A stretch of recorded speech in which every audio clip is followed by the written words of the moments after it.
I just do the introduction first. Then we can go on the first lecture. Well, I was as young as you, Thynn, when I started with Abhidhamma. I was 25 years old. And it was a happenstance. I didn't really know what Abhidhamma is at all. I didn't even know Four Noble Truth and any basic, even the fundamental of Buddhism. I was only 25 years old.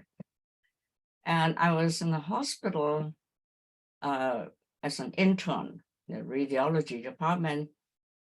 And we would rest in the daytime, there's a ladies' room, and there was a bed in there, and I would lie down, and I saw across from my bed a blackboard with all kinds of Pali writings.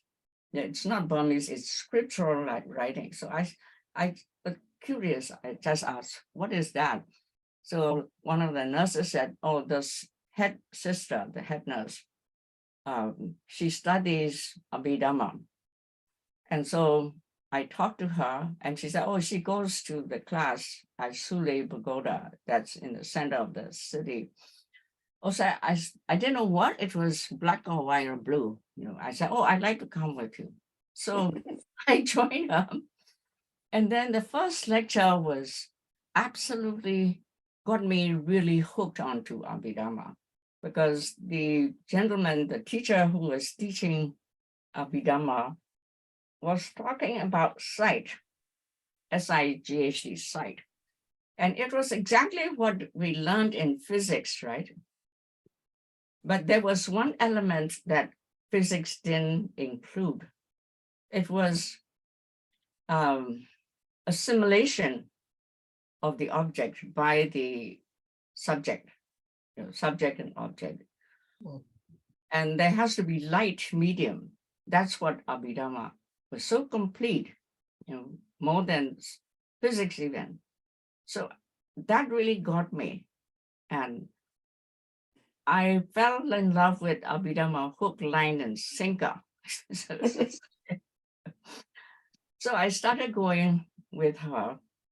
Then my uncle, my late uncle, who was a very famous headmaster in Burma, when he learned that I was attending Abhidhamma classes, he said, oh, that class will take 2 years. It's too long and too detailed.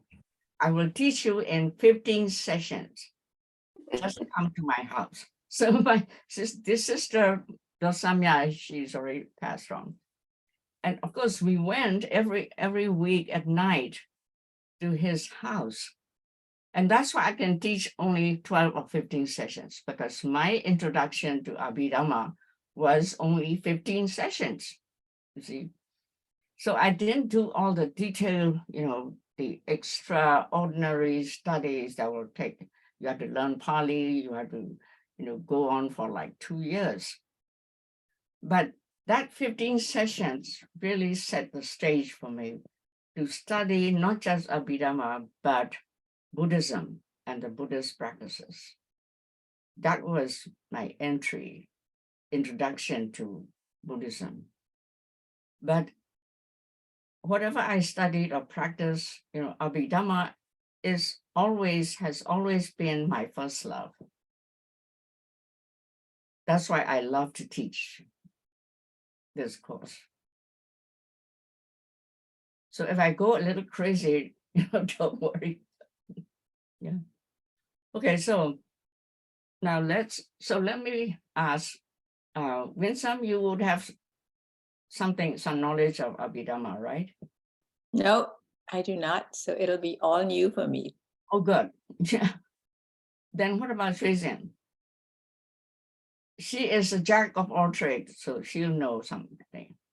Yes. Yeah, I finished the short course about a week or something like that, but still I need to learn more detail. But I learned the detail one since last 2 months ago, every once a week. I mean, learning with my teacher from the monastery, the nun and the monk. Oh, so where are you now in your study? I study from Zoom, so I'm based in Yangon. My teachers are based in Taungji, so we are learning through the Zoom. Right. So, for example, it will cover just say the date, Yod Nevan, the four Yes. aspects, right? Yes, yes. So Today I learned say the date right now. okay, very good. Finish all the mind state. Yeah, Finish. yeah. We will do that next session, next week. So she Okay. is on. I mean, wonderful. Okay, so Annie, this is all new to you, right? Kind of. I've listened to some Dhamma talks. Yeah, yeah. Not on. This is a really serious study. Yeah, I haven't gone through any study or anything at all. Yeah, yeah. But I knew a little bit of this and that. That's all. No, this is really serious study, and I will. Mm, Yeah, I will be checking on you. okay. Now, so that's my relationship to Abhidhamma. So that's why I even taught my students who are really raw. I threw it to them, and they all took it. I mean, they took it to heart. You know, some of them wanted to even study with here, but I don't know if they are here. So you see, let me give a very rough, overview of Abhidhamma. Okay, first of all, it is, there are three major, canons in Buddhism, Theravada Buddhism. The first is the Vinayas, the monks' rules. There are 227 rules. We're not going to go into it. Then there is the suttas. Suttas are discourses of the Buddha. His talks to followers or audiences, and there's also stories, his experience, and there's question and answer and so on. I was not very interested in the sutras because my attention had totally been directed towards Abhidhamma. Okay, so then the third canon is Abhidhamma. According to Buddhism, Abhidhamma is the highest teaching of the Buddha. And it takes there are 7 major books. And usually it takes about 2 years to study the text. But like I said, I study only 15 sessions, so this would only cover 12 or 15 sessions. So you'll be spared of all the details. Okay, so shall I show some of the slides? Please do. Okay, now Linda, you have to tell me what to do. The green button at the bottom that says share screen, Oh, okay. click on that. I did. Okay, and then you should see your PowerPoint slides show up there and select that one. That's the window you want to share. Wait, let me see. Oh, good work. Well, I've been preparing this. No. Oh, great. This is Introduction to Abhidhamma, Lecture 1. This was prepared for my students at the center a long time ago, about 10 years ago. And Need to do that again because it's not sharing the screen. then you One see, more try. Susan, You have to click the PowerPoint. Stop the share screen. oh, တွေ့ရမတွေ့ရသေးဘူးဆရာမကြီးဟိုလေ stop လုပ်ပြီးတော့မှပြန် share ရမယ်ဆရာမကြီးအခုက file ပဲတွေ့ရတယ် PowerPoint မတွေ့ရလို့ we cannot see the PowerPoint. Yes. So Linda, what do I do? Well, click on the PowerPoint. you have the window that you ended up opening was the window that showed your files. Yeah. want is the window with the file open, the Abhidhamma Le Image based PowerPoint, February 7th, 2007. We shouldn't be seeing that window. We should be seeing the one with it open. Oh, wait, let me see. Close the share screen. Is that the one? That's not the one you wanted to share, I don't think. Yes, it is. Is it? It is. You Oh, don't want, this is just the names of the files that you have there, Mama. it's So not. No, it's no. not the See- PowerPoint itself. She Oh, can try share screen again. So click share screen and click the first screen you see it on the right corner, left corner. Share screen, try again. You do stop sharing now Yeah, stop sharing. and then share screen again. Yes. Yes, and then share screen again, but share it on the screen that has the PowerPoint. No. No, not that one. That means there's more than The one. first one, let I got Julia. that. The bed down, So stop share. share screen. Stop Stop share again. And Share share. screen Share. and then screen. The first screen. Screen ဆိုတဲ့ဟာလေးရွေးလိုက်ဆရာမကြီး။တုံဆောင်ဆုံးက And now, oh, here, share. No, not, it, there's no share, screen. screen ကို click နှိပ်ပြီးတော့မှ share ကိုနှိပ်လို့ရမှာ။ဘယ်ဘက်တောင်ဆုံးပထမဆုံးပေါ်တဲ့ဟာ Paramount don't desktop one on the left side. သမီးတို့တွေ့ရလားအဲ့ဒါ မတွေ့ရအောင် ။ဟုတ်အဲ့ဒါလေးရွေးလိုက်ပါ။ရွေးကြည့်လိုက်ပါဆရာမကြီး။ဟုတ်။မတွေ့ရသေးဘူး A participant has enabled closed caption. Okay, go to the right side. All right, left side or whatever, wherever you have those. Okay. Go there. There you go. There you go. Go At the there. back. And wait. Hold back. Everyone hold back. အနောက်ဘက်မှာ Huh? နောက်ဘက်မှာပေါ်နေပြီ Click this one. Down, Enough of my down, phone. close လုပ်လိုက် Mama အဲ့ material အပြီးဒီမှာ material ဆိုတာ close လုပ်လိုက်အနောက်ကဟာပေါ်လာလိမ့်မယ် အနောက်မှာပေါ်နေ Yeah, yeah, click that, close that. Yeah, there we go. Yeah. Now we see it. Yeah. Yeah. No, you can read it yourself. Yeah. This explains, the definition of the canon.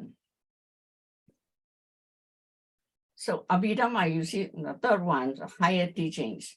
Abhi means extraordinary. Dhamma is teachings. You see, the most important thing about Abhidhamma for us to understand is it describes the human being's mind and body from birth to death, and even the next life. Okay? And the platform is karma and rebirth.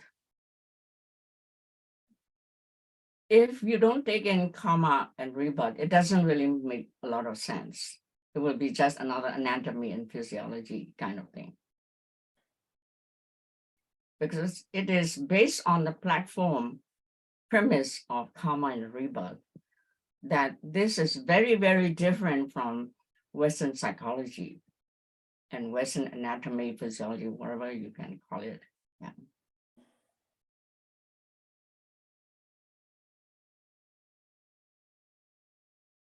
So as I described it, it's an analytical system, it's very systematic, almost like a textbook of like anatomy, physiology, but a spiritual anatomy, spiritual physiology of human being. It's like a textbook. It's very detailed. It's very, very amazing. So because it's goes to the metaphysical level, which we don't go there in anatomy and physiology. See, okay. No question? No. Okay. Then shall we go to the next slide? Now, the goal. Now, the difference between psychology and Abhidhamma are very vast. Psychology, Western psychology, I'm not a psychologist or psychiatrist, but largely it is to help a deviant psyche to as normal state as possible, right? Whereas Abhidhamma is very different. The goal of Abhidhamma is the ultimate enlightenment or Nibbana.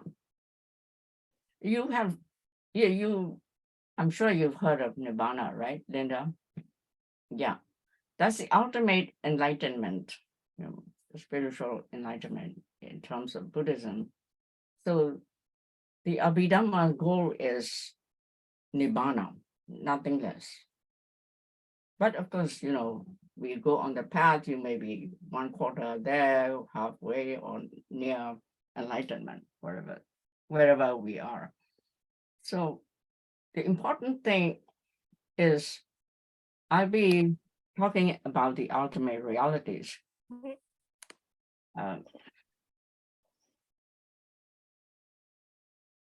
So here, there are two terms that we need to be familiar with.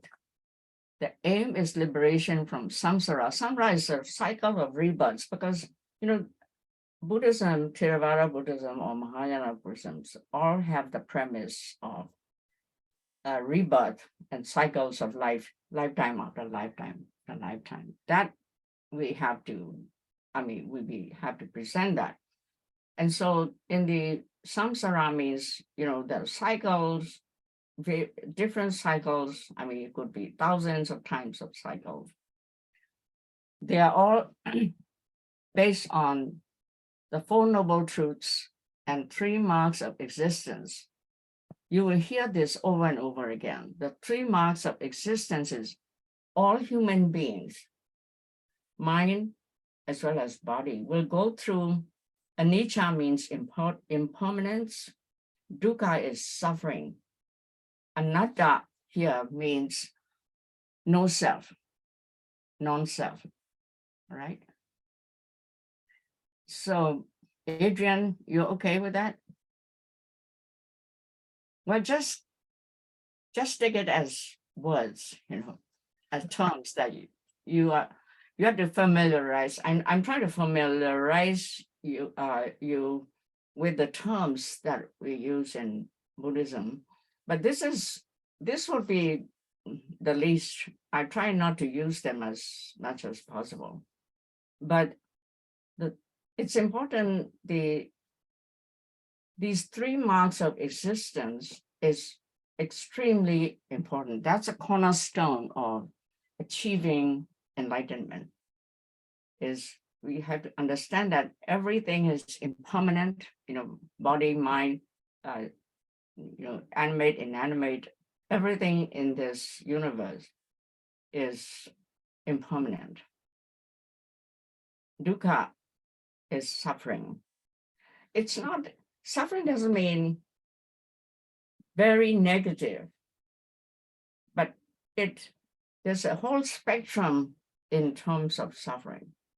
For example, I'm sitting here now, my legs are a little antsy because I have this leg problem. That is suffering. That is dukkha. If you have tiny little itch, a tiny little discomfort, that is dukkha. But this is what dukkha, please remember that, because this will pervade all of Buddhist teachings. If my students don't remember anything, they remember dukkha.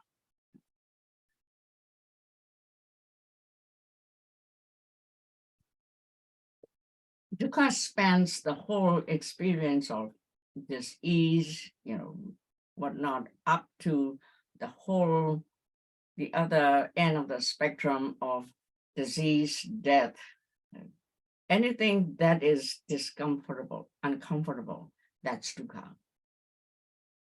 But in Burma, we tend to think of dukkha as really great physical, mental suffering. But the Pali meaning is that even a slight little bit of dis-ease is dukkha. That is the experience of as a human being. And anatta, well, it means no self. The word itself, atta means self. An always designates non in Pali. So it means non-self.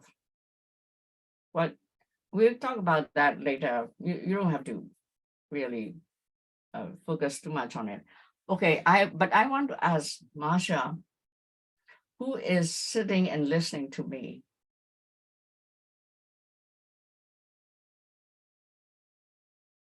You?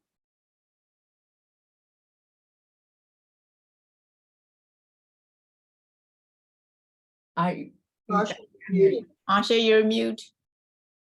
I'm happy to answer a question if I can. Okay. Who is sitting and listening to me? I'm asking you, Masha.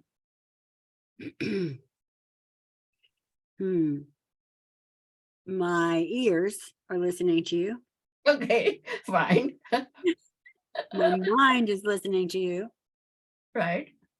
My hand is listening to you because I'm taking a few notes.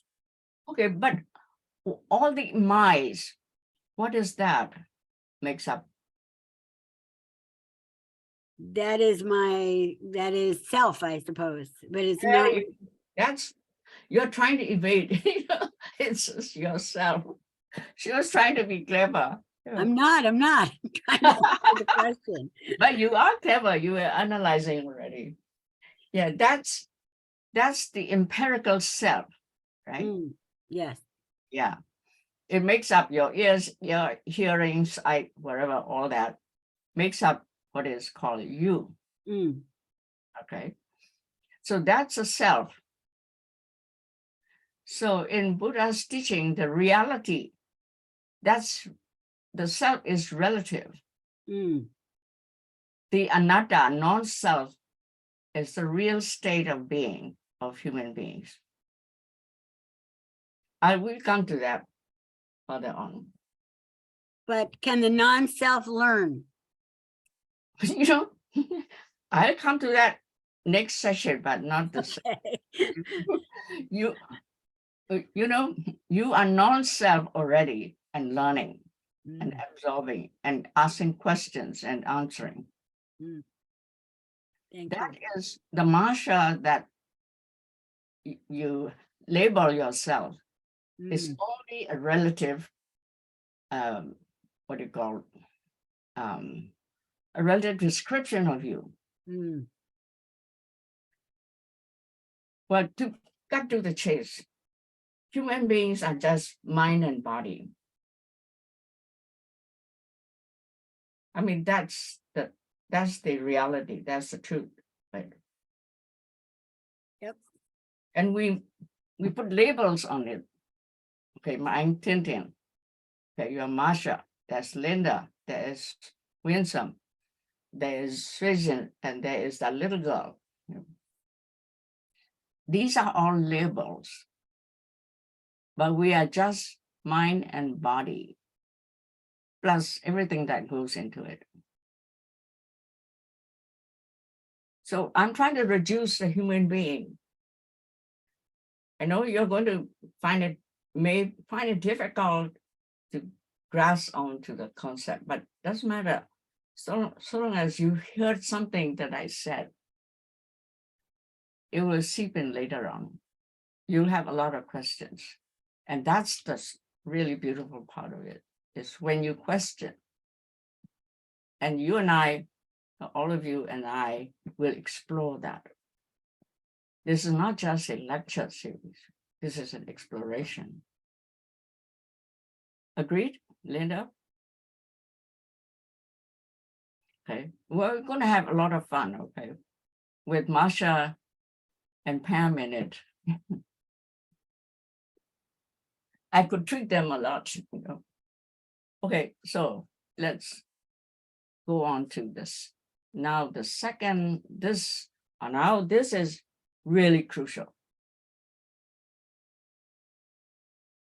Tracy, are you around? Is she still? Yes, I'm Okay. present. Yeah. Jazia? It's okay. Yes, teacher. Yes. ဟုတ်ပြီတွေ့တယ်နော်အခုဒီမှာတင်ထားတဲ့ဟို page ကိုသမီးတို့တွေ့လား Yes. teacher. Can you see Yes, teacher. We can see it. now this is about two kinds of reality. In Burmese it's Pinya and Parama, right? I may have to say some Pali words because they are used to it. That so in our life, it means that we function with two kinds of reality. Here, my name is Thynn Thynn. There's Marsha, there's Linda, there's Winsome. Okay, that's a relative reality, right?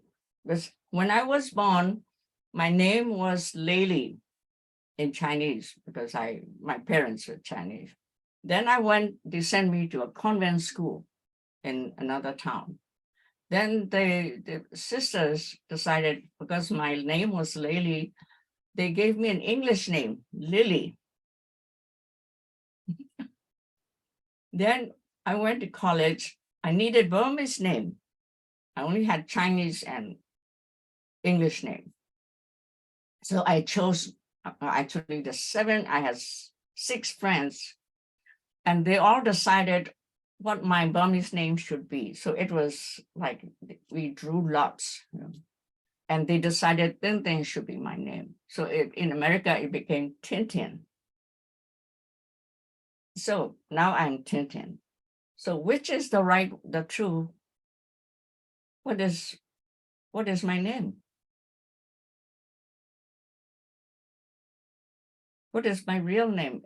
Do I have a real name? Linda? I don't know. Probably. I don't know. I don't know the answer to that. That's good. That's good. What you don't know is you don't know. Right? Winsome? I think what you're saying is that you'll be different things to different people, and different people will know you by different names. That's right. So it changes with different people. My name changes with different people, right? Yeah. Yeah, because my nickname was Ali. That's another group of people. But what is real me? What is my real name? Do I have a real name? Adrian? The name you call yourself? Even that is relative. Because somebody else would call something else.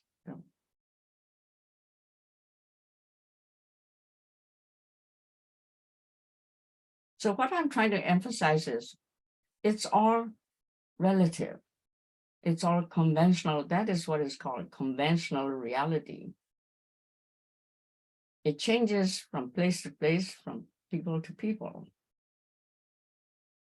Okay? It's not absolute. It's relative. If it's absolute, you can't change it, right? So in conventional, that's the conventional reality. In Buddhism, in Pali, we call it Pinya. Ultimate reality is Parama. Okay, Shizan, are you there? Yes, I'm here. All right. Your Shizan, do you have another name? Yes, I have my nickname that is called Bibi. This, you see? These are all relative conventional terms. Okay. So let's look at the left side, conventional reality. Now, the whole thing is about differentiation. But in the relative realm, we have to differentiate, otherwise we can't live with each other in a group or in the world. There's male, female, adult and child, parent and children, youth, middle age. I mean, all these conventional names, labels that we create so that it is possible to live with a lot of people.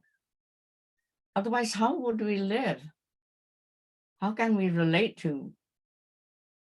Even in our family, you have parents, grandparents, yourself, your children, your grandchildren. It's a group of people. The family is a group of people, big and small. But we have to differentiate each other with each other. Otherwise, how do we, communicate? How do we live as a unit, social unit?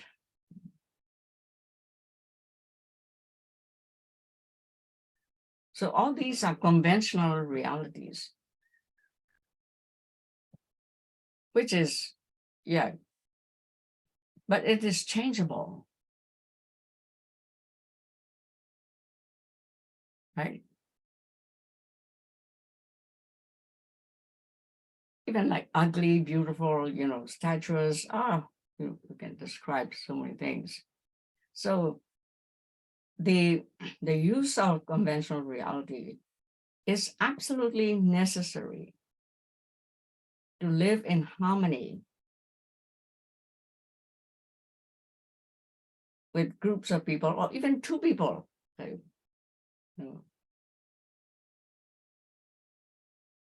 Well, Linda and Adrian, you have to have your separate names, right? You can't just be both Adrians or both Lindas. Even if you are both Lindas, you just have to say Linda 1, Linda 2, or, to differentiate. Otherwise, there'll be a lot of confusion,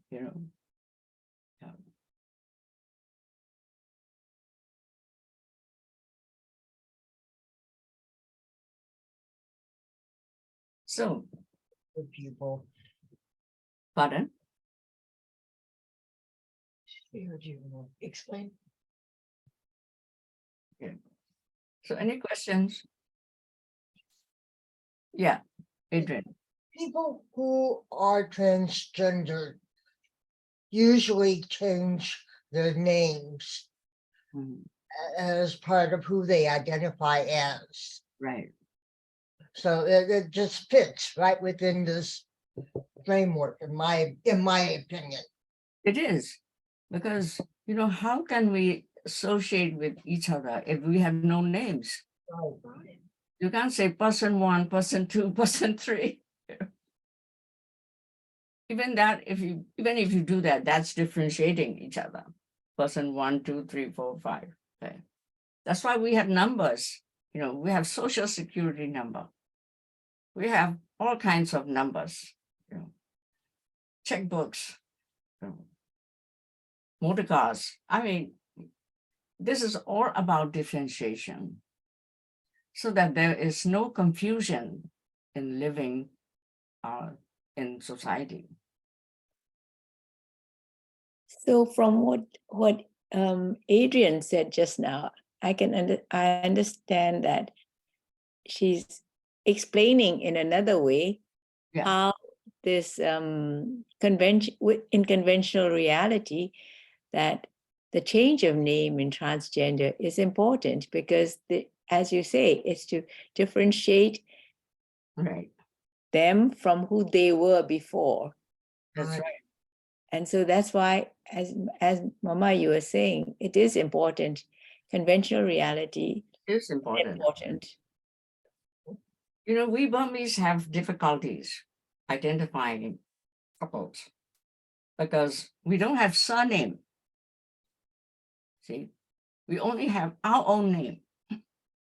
I don't have a surname. my children don't have surnames. We choose our name, by parents choose our names according to astrology. There you go. So when people invite us, they will use my husband's name together with mine, okay, instead of a surname.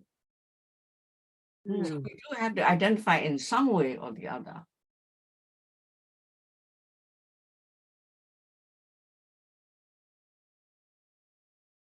So this conventional reality is extremely important in living in society, when we are living in society. Otherwise, there's already a lot of confusion, right, in society.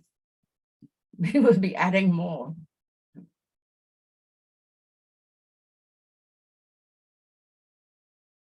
Oh, Tamilia, are you okay?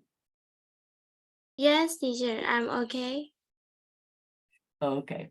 So for children, you're growing up, you're a teenager now. That's your label. That's your relative reality, is a teenager, right? But you Yes, grow up, you become 20, over after 25, so on. You'll be a young adult. You won't be a teenager anymore, right? yes, Yeah. So this is what my relative reality, it will change according to where you are in your life. And the most important thing is we don't take that too seriously. If you take where you are too seriously, you're in trouble. Right? When my son was 14, one day she said, Mom, I want my freedom. But he's a teenager now. Right? I said, yes, you will have your freedom, but within the framework that I set for you. He said, why? So I said, you're still a teenager.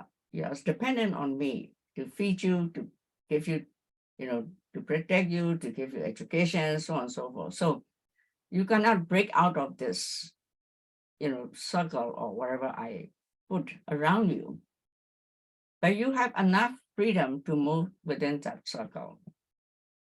And that shut him up. All right. And also there was one incident. We just moved to America and he was like 12 years old. So he had to go to a local, elementary school. So he came home one day, he said, Mom, I'm confused. So why? Because at home, I have to behave like a Burmese child. But at school, I have to behave like American. So what? It's very confusing. So what shall I do? I said, just imagine that you wear two hats. At home, you wear Burmese hat. In school, you get to school, you wear American hat. That's the conventional reality. Even children learn through their experience.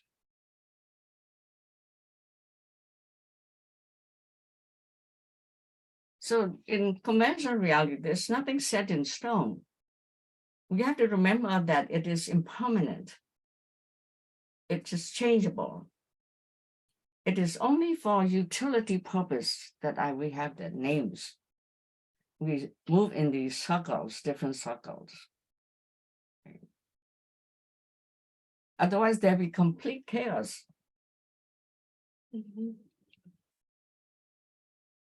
But that is in terms of our personal life. Now, if we look at the world at large, why do we have so much conflict?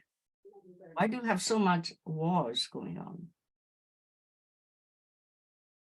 So if we go on to a larger scale of countries,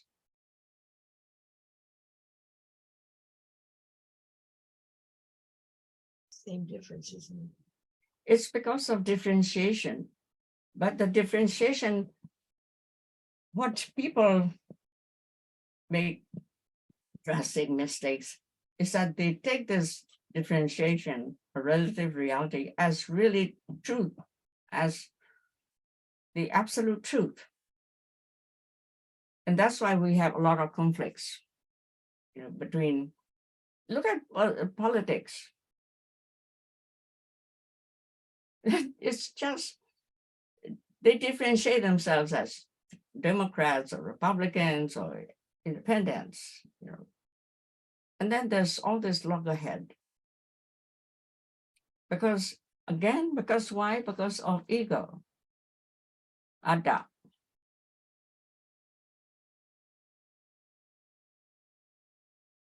Because we forget that they're only names, they're only labels. But we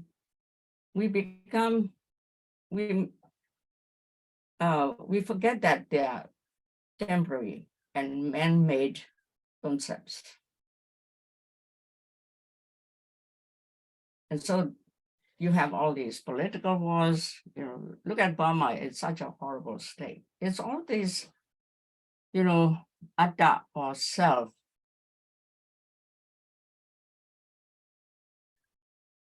America is not too bad.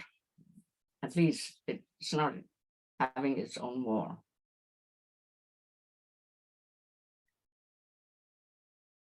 Well, anyway, so now, so what is the use of sutras then? What is the use of knowing conventional reality? What do you think, Linda?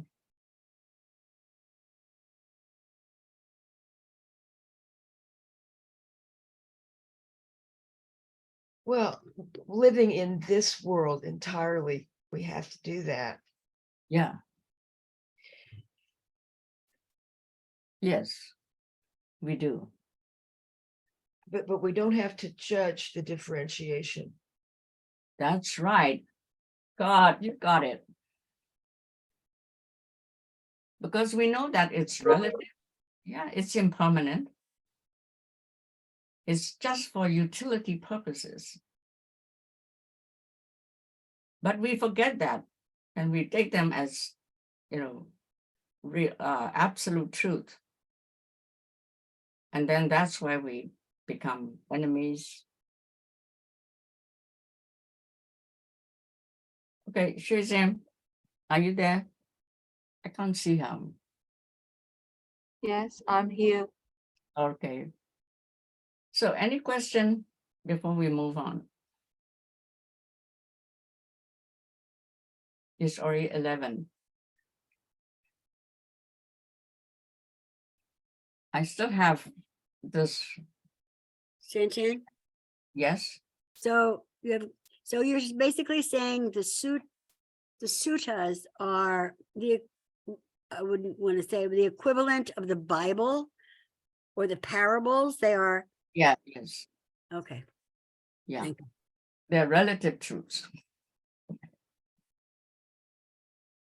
Now, I have to go on another half hour because we need to talk about ultimate reality.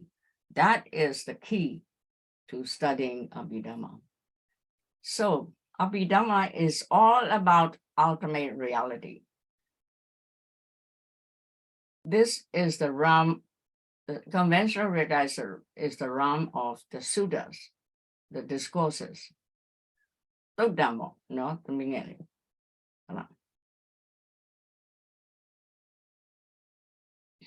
So Abhidhamma will concern itself with only ultimate reality. That's why I'm presenting this very early on. So whatever we talk on Abhidhamma from now to the end of the 12 weeks or 15 weeks, it is only about ultimate reality. We won't be talking about the suttas, the conventional reality. So long as we know this, you will enjoy, studying Abhidhamma, because it's about us, human being, with our mind, body, and all our conditionings, all our, whatever that we carry since birth or even past lives.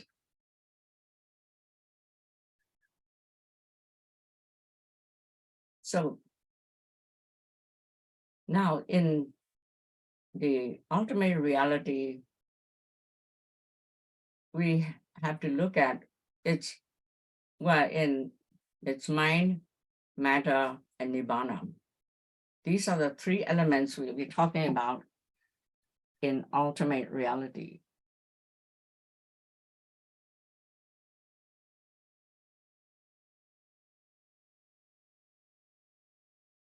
Here, we won't be talking about people, persons, names. We won't be talking about conventional reality. We'll only analyze to its most metaphysical state, the human mind and the human body. But the extraordinary platform or premise is karma and rebirth.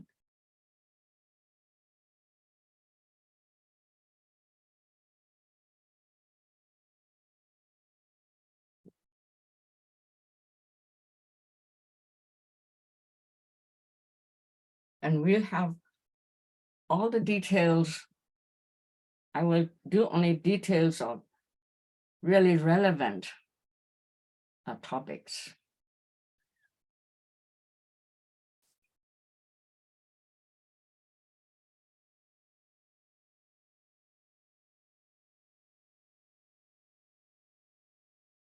Now here, mind, matter, and nibbana. The whole of Abhidhamma will focus on these three major categories. Mind will be dissected into its ultimate state, matter. Well, nibbana is something else. It will be right at the end of these lectures. Mind and matter, well, there will be some similarities with physics, but the objective is very different. Mind and matter and nibbana is geared towards a spiritual enlightenment. That is the big difference in Abhidhamma.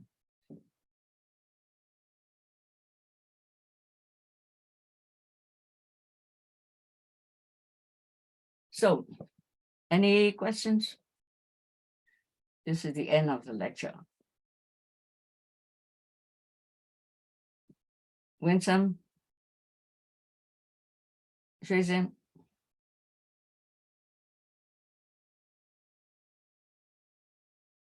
They might Sorry, have that. I was just thinking of what you had written there about the mind and matter being finite and the nibbana being Transcendent, infinite, right? Yeah, can you explain that a little? Well, Or will it come in the next lecture? no, it's important here. This is, let's say, the mundane reality. This is transcendent. Mhm. Okay, though mind is an ultimate reality, matter, the body is ultimate reality, but we are still existing in the mundane world, loki, in Burmese. We're still existing and living in the mundane reality. Only when we transcend this mundane reality and achieved nibbana, then that is transcendent. Mhm. That is the infinite. Because there's still our mind and matter at this stage, like you and me now. Our mind and our body is still finite. we're still in the logi state.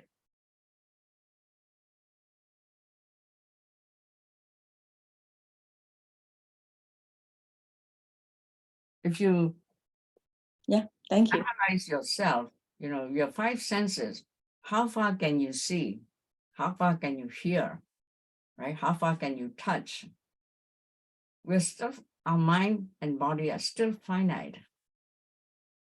But it is not, it is the ultimate reality. It is not conventional. This is real. Okay, my body here is real. My mind is real. Okay, go ahead, Masha. So your initial question to me, what was I doing? When Mhm. you first asked me the question, you asked me what I was doing, and I said I was listening to you with my ears, and I was remembering with my brain, so that I was living in the mundane reality. Right. Is that right? That's- Okay, so how could I have experienced Mhm. that situation in Nirvana? Oh, I'm not quite that- transcendent. Is that right? I mean, how would I transcend that That experience? takes a long time. That, Okay. that is the work you have to do. Ah, okay. I can't tell you. I can only show the way. Okay. The Buddha can only show the way. The person has to do it himself or herself. But he has the way.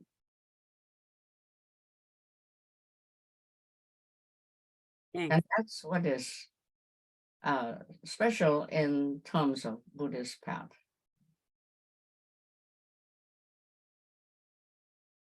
Okay, any more questions before we?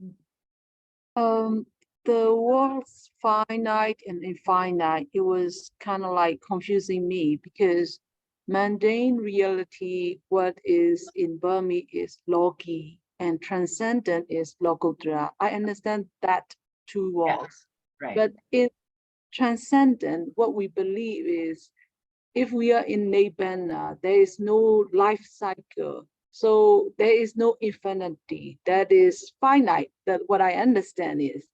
So I want to know what finite and infinite use in this place, in which way, for the meanings of what, for Okay. this.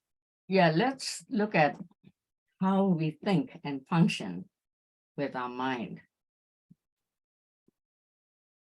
Okay. Is our mind finite or infinite?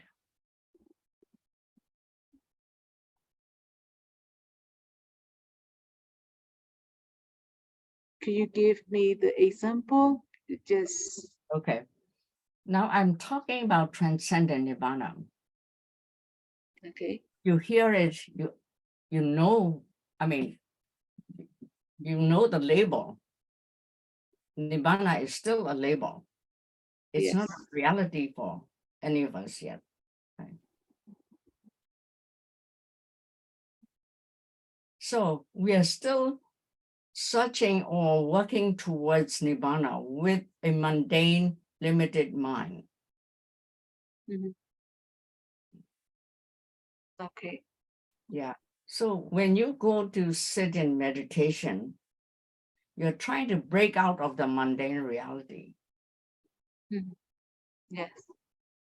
Obra. Yes. So Logottara. it's lokottara. So labeling. So finite mean labeling. So it cannot label. So it's began infinite. Yeah.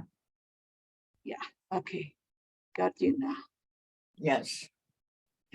Thank you. Transcendent, you see, there are semi-transcendent states when you meditate in Vipassana, when you know, serious meditators and the centers and so on, you can transcend the mundane reality, but it's only a split second. Yes, few seconds. Yeah. Tamiru, Srizen, you have been meditating, right? Yes. Yeah, you can transcend a split second, but that Yes. is still not quite complete transcendence. but it's on the way. You're breaking out of the mundane in a split second, but you always come back to the mundane. You can't stay there for long.